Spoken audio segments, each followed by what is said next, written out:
النهاردة هنعمل الكريب الصيامي، هيعجبكم قوي وبحشوة المشروم الخطيرة ومعاها التومية والجبنة الصيامي او النباتي. حاجة كده تحفة.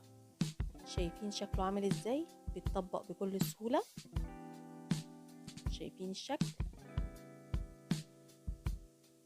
ولا تقطع مني ولا اي حاجة. شايفين جماله؟ خطير ومن غير بيض ولا لبن. تعالي بقى اقولك عملته ازاي. في الخلاط او الكبة حطيت 3 كوبايات مية وعليهم 3 كوبايات دقيق بنفس معيار الكوباية.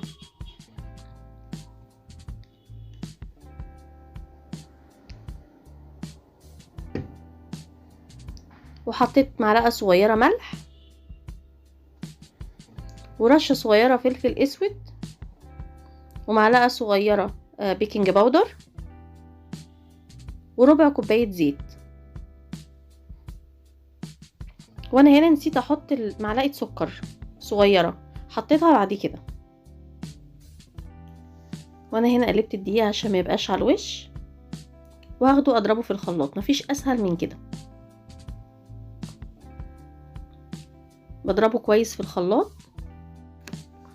شايفين شكله؟ ولا هو تقيل ولا خفيف، حلو قوي قوي. بصي انا لما بضربه في الخلاط ما بصفوش عامه، بس انا هصفيه قدامك عشان اوريكي ان ما فيهوش اي حاجه، لكن لو عاملاه بايدي لازم يتصفى. بس كده، مفيش اسهل من كده. وبسيبه نص ساعه يرتاح، وبعد كده اجيب جريلا بتاعه الكريب او جريلا تكون واسعه شويه، بدهنها بالزيت. اهم حاجه تقلبي الخليط قبل ما تحطيه، وبنبتدي نحط لا اما بالمعيار لا اما بالمغرفه، وانتي بتظبطيه وما تقلقيش هيتظبط حلو قوي بكل سهوله. ولو اول واحده طلعت مش حلوه معاكي ما تقلقيش، هتعملي التانية وهتطلع حلو. بصي انا ما فصلتش اي حاجه، وهستناها اول ما تفصل من الطاسه. هسيبها تاخد لون خفيف وبعدين هقلبها.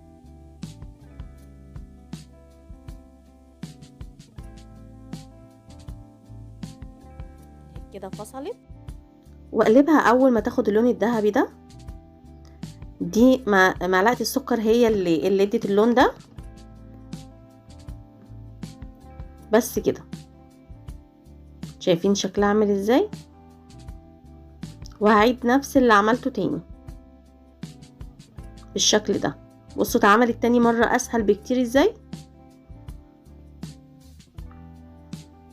هخلص كل الكمية وارجع لكم تاني.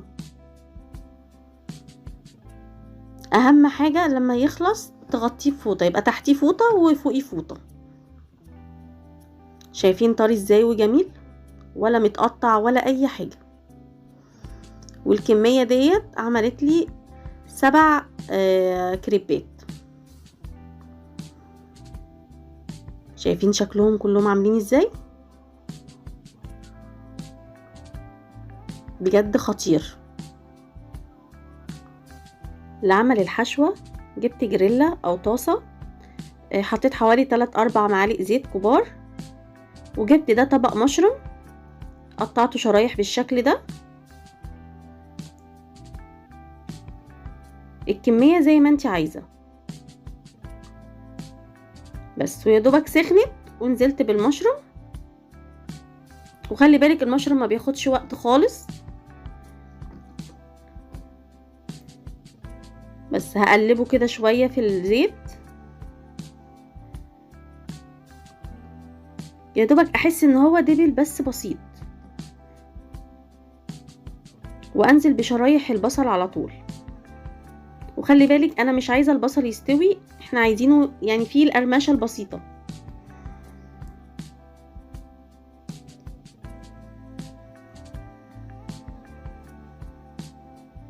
بقلبه كده حوالي دقيقة، وبحط له ملح وفلفل ورشة بهارات. يعني حوالي نص معلقة صغيرة من الملح والفلفل.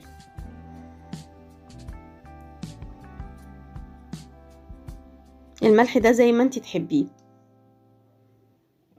وحطيت معلقتين كده كبار من الصويا صوص، وده هيديله طعم خطير كأنك عاملة شاورما لحمة بالظبط.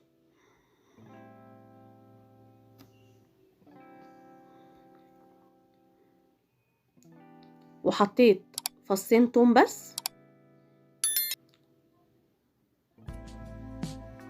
وقلبتهم كده كويس. وكنت مقطعه فلفل الوان وفلفل حامي زي ما انت عايزه، ما فيش فلفل الوان ممكن فلفل اخضر بس زي ما انت تحبي، الموجود عندك اعملي بيه. قلبته كده ثواني ونزلت طماطميه مقطعه كده. بس كده يعتبر الحشوه خلصت. زي ما قلتلك انا مش عايزه الخضار مهري، انا عايزاه في القرمشه. الريحه تحفه.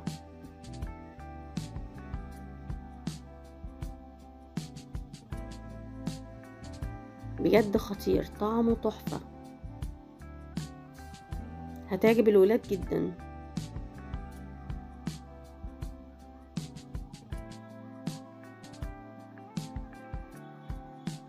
بس كده، انا كده الحشوه كده خلصت. دي تنفع سندوتشات، تنفع كل حاجه.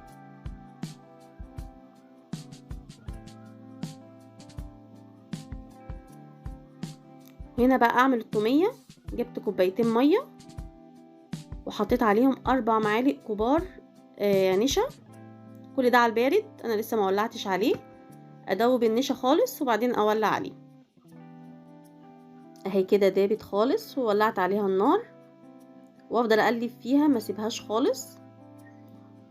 واول ما تتقل كده معايا وتديني القوام ده وتدي اللون اللي هو فيه الشفاف شويه ده، يبقى كده خلصت. هي كده خلاص، هو ده القوام اللي انا عايزاه. شايفين شكله عامل ازاي؟ كده تمام. اسيبه لغايه ما يبرد خالص.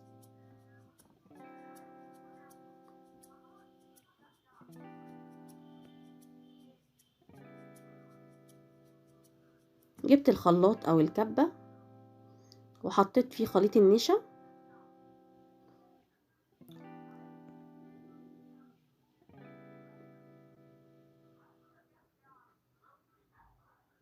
وحطيت معلقه صغيره توم،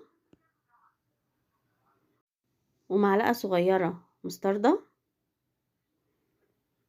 ونص معلقه صغيره ملح، ورشه فلفل اسود خفيفه، وحطيت معلقه كبيره خل وعصير ليمونه،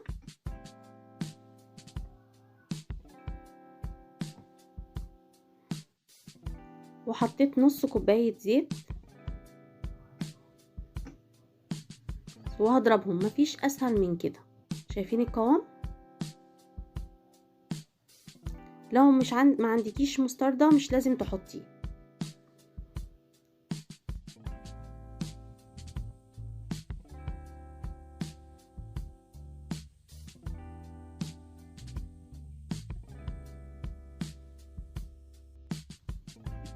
هنا طبقت الكريبايه بالشكل ده،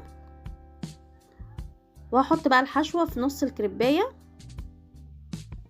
انا هنا هعملها زي بتاعه المحلات، بس انتي براحتك، يعني عايزه تعمليها رول براحتك، كله هيديكي نفس الطعم في الاخر.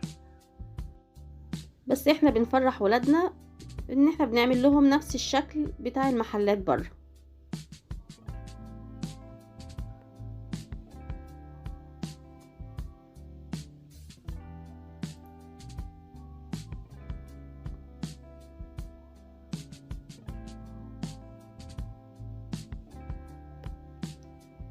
طبقت تطبيقه سهله جدا،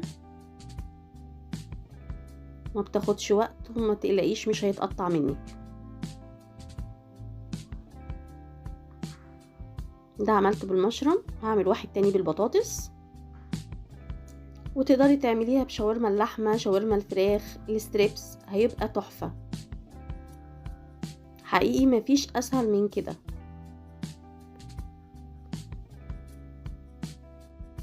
في نص ساعة كنت عاملة احلى كريب للولاد، ما خدتش اي وقت وبكل سهولة. شايفين القفلة سهلة ازاي وما تقطعش برضو ولا اي حاجة. شايفين الجمال؟ هعمل كل الكريب بالشكل ده واسيبه بقى على النار يتحمر من الجنبين، ياخد لون. شايفين الشكل؟ تحفة.